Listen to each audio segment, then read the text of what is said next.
সম্মানিত মুসলমান ভাইরা আমার, আজকে আমরা অনেকে মুসলমান দাবি করি, ইমানদার দাবি করি, কিন্তু গোসলের ফরজ কয়টি আমরা অনেকেই জানি না। গোসলের ফরজ হলো তিনটি।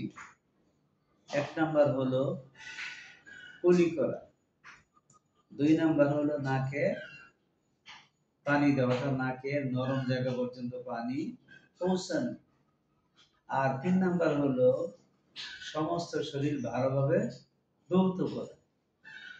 এই তিনটি হলো গোসল করার ফরজ। কুলি করতে হবে, দুই নাম্বার নাকে পানি দিতে হবে, নরম জায়গা পর্যন্ত পানি পৌঁছতে হবে, আর তিন নাম্বারে সমস্ত শরীর ভালোভাবে কি করতে হবে, ধৌত করতে হবে। কেউ যদি ভালোভাবে ধৌত না করে, কোনো সুখ না থাকে, তাহলে তার কি গোসলের ফরজিয়ত আদায় হবে না। আল্লাহ পাক আমাদের সবাইকে এই গোসলের তিনটি ফরজ আদায় করে ভালোভাবে গোসল করার আল্লাহ তাআলা তৌফিক দান করুন। আমিন।